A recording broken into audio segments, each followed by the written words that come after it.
Bonjour à tous, Mylène Lebert, architecte Atelier Confluence. Je vais vous présenter le projet situé au 14 Entrain à Rennes.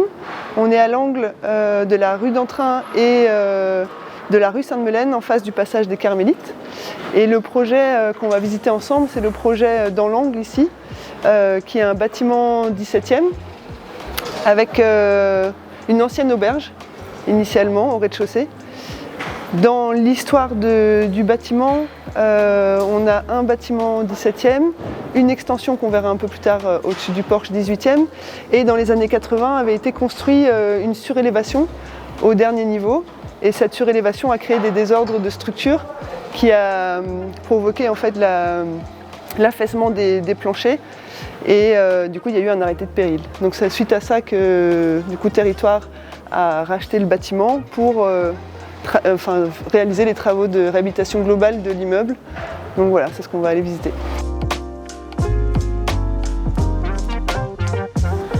Alors ici on voit bien le quart de cercle qui est du coup le bâtiment 17e, et au-dessus du volume du porche ici, on a l'extension qui s'est construite entre les deux bâtiments, certainement au 18e, et on sait qu'il y avait des liaisons entre le 2 Sainte-Melaine et le volume sur porche. Et du coup c'est un bâtiment qui a été bien remanié tant dans ses accès que au niveau des planchers.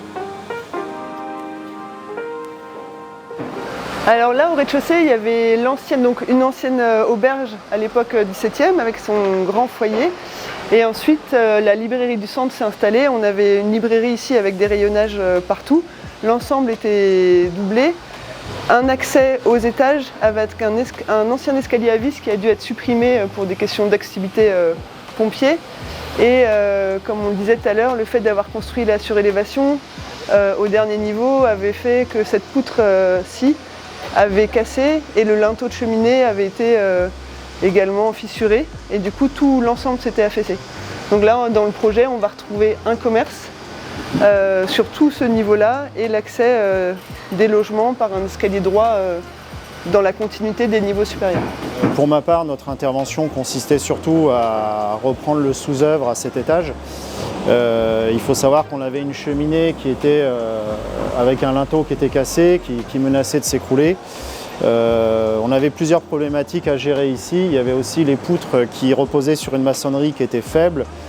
Une ancienne porte avec un encadrement bois qui était faible aussi, donc il fallait déterminer une méthodologie de reprise de l'ensemble de la maçonnerie. Ça s'est fait par étapes avec déjà des étaiements de l'ensemble du chantier pour que les planchers soient en soutien, et à partir de là on a travaillé par ensemble, c'est-à-dire qu'on a remaçonné l'ensemble du mur ici, pour pouvoir ensuite reprendre cette cheminée. Alors il faut savoir que cette cheminée elle a l'air ancienne comme ça, mais elle a été totalement remontée avec les matériaux existants. Elle a été reprise dès les fondations jusqu'à l'étage. Donc ici on a le remploi des granites qui était en place mais qui était dans un mauvais état, la maçonnerie n'était plus droite. Ensuite, les briques existantes ont été réutilisées pour refaire le fond du foyer. On a aussi ramené des briques d'autres chantiers, mais qui sont anciennes aussi et assez similaires à ce qu'il y avait en place. Et petit à petit, on a repris toute cette maçonnerie avec le charpentier aussi qui nous a remplacé le linteau, ce qui nous a permis de reprendre toute cette hotte avec ce qu'on appelle des tuileaux, qui sont des petites briques de terre cuite. Chaque poteau ici qui soutient la façade a été repris avec des dés granites qu'on a taillés aussi pour reprendre la structure du bâtiment. Tous ces dés granites reposent sur une semelle béton qui, elle, répartit les charges et permet de reprendre l'ensemble de la structure. Évidemment, ça s'est fait par étapes parce qu'on ne pouvait pas travailler sur toute la longueur d'un coup et avoir tout le bâtiment en suspens. Donc ça a été une phase un peu délicate de reprise de sous-œuvre, comme souvent qui se fait par tranche pour permettre de garder la stabilité du bâtiment. Donc voici la cheminée du premier étage qui fait suite à celle du rez-de-chaussée. Il faut savoir que toutes les cheminées de cet immeuble à chaque étage s'empilent les unes sur les autres avec ce qu'on va appeler une maçonnerie en encorbellement. C'est-à-dire qu'à chaque étage, la cheminée va se décaler d'environ 30 cm. ce qui va permettre au conduit du foyer de cet étage de passer devant le conduit de l'étage d'en dessous. Ce qui fait une maçonnerie assez intéressante. Donc on retrouve ici effectivement cet encorbellement au niveau des bois, avec le linteau qui est ici, et toute cette avancée en fait qui permet d'avoir le conduit au-dessus. Alors là on se retrouve sur une cheminée qui est d'origine.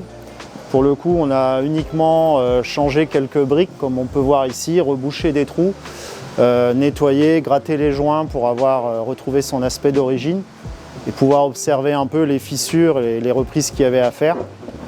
Les jambages ont été néanmoins remaçonnés, c'est-à-dire qu'on a réétayé cet ensemble, démonté et remonté, puisque structurellement, comme la cheminée d'en dessous avait faibli, celle du dessus n'était plus très stable non plus. Donc il a fallu remettre tout ça en compression. Donc sur ce chantier, il n'y a quasiment pas de matériaux venant de l'extérieur. Tous les tuyaux qui ont été mis en place sont existants. Les seules choses qu'on rapporte, c'est de la chaux, de la terre. Éventuellement, on remploie la terre qui est sur place, comme ici, on a des restes de mortier qu'on peut réutiliser, qui sont du XVIIe siècle, du coup. Ce qu'on rapporte beaucoup, ce qui coûte cher sur ce genre de chantier, c'est la main-d'œuvre, effectivement.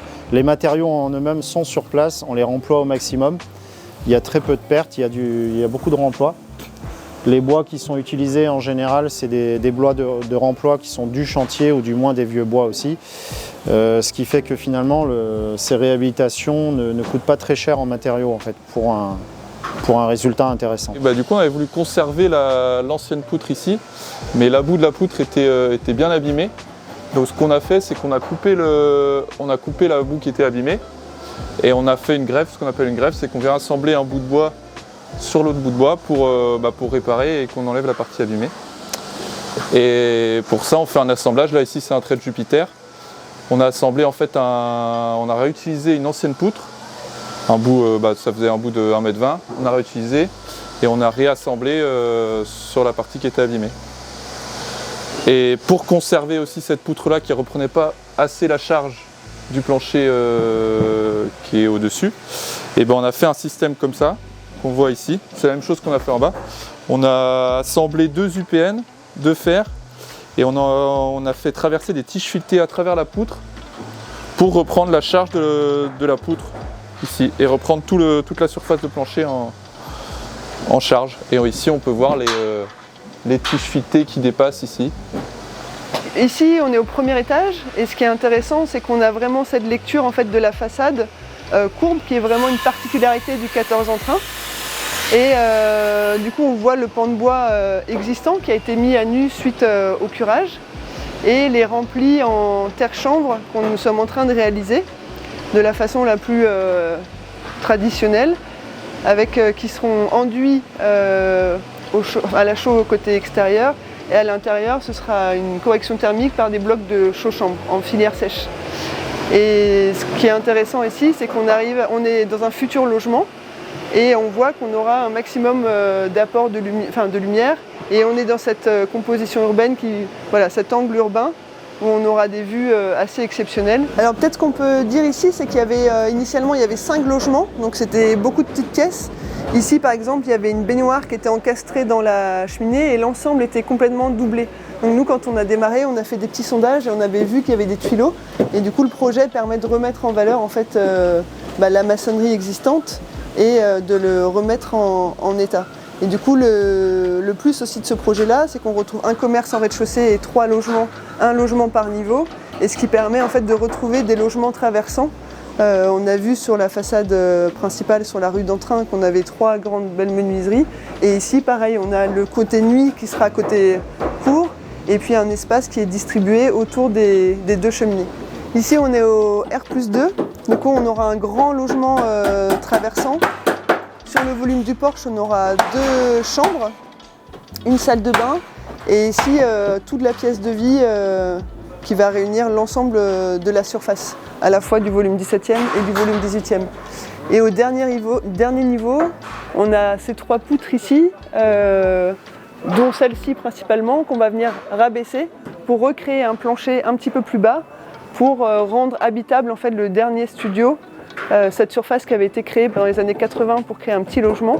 Et en rabaissant son plancher, on lui donne un petit peu de confort en hauteur, notamment par rapport au complexe d'isolation qu'on met sous rampant pour l'isolation thermique de l'enveloppe. Et si on fait un petit tour, donc il y a cette cheminée qui a été remise en état. Les pans de bois vont rester, alors pas autour de la cage d'escalier, mais certains pans de bois vont être comblés et d'autres resteront apparents, partiellement, pour faire des jeux de transparence, notamment au dernier niveau. Entre le coin nuit et l'espace séjour, on va laisser le pan de bois apparent pour aussi montrer la structure du bâtiment puis son histoire pour sa mise en valeur. En fait ici c'était un conduit de cheminée et il avait été bouché par des agglos, des parpaings. Donc on les a démontés et au lieu de refaire un conduit de cheminée comme c'était sûrement à la base, on a décidé de recréer une cheminée en fait, pour donner un peu plus de cachet à l'appartement. Et donc du coup ce qui s'est passé c'est qu'on a repris la maçonnerie des tuyaux là et on a fait 2 jambages pour faire comme une cheminée et le charpentier a ajouté une pièce de bois pour qu'ensuite on continue à maçonner le haut de la cheminée. Voilà, donc là on est au dernier étage du bâtiment et on vient juste d'enlever les derniers étais qui maintenaient la cheminée ici, le conduit, et on va remaçonner ici pour pouvoir après finaliser tous les trous qui restent à maçonner. Ici on fait des chéneaux en zinc. Des chéneaux en zinc. À l'origine, il y avait de la gouttière et ils ont créé des chéneaux comme à l'existant. On volige sur de la grosse volise de 25 et ça va être une pose au clou cuivre. Ici, on est au dernier étage, au R+3, donc dans l'espace de la surélévation des années 80. Et on utilise ce volume pour recréer un petit studio avec un coin jour ici et un coin nuit avec le plancher rabaissé. Et ce qu'on a voulu ici, c'est un espace assez contraint. On va remettre ici, ça c'était un faux pan de bois des années 80. Donc ce qu'on supprime en fait, on a refait une reprise avec un UPN et on vient mettre un grand bandeau avec une verrière en acier ici pour profiter un maximum de la vue ici et de cet espace qui bénéficiera à la fois à l'espace de jour et à l'espace de nuit. Alors ici dans cette situation particulière du projet entre la rue d'Entrain et la rue Sainte-Mélène, l'atout principal de ce bâtiment c'est les vues qu'il propose, notamment sur le bâtiment de Crazy République avec les mosaïques Odorico, le passage des Carmélites et la basilique Saint-Aubin en face.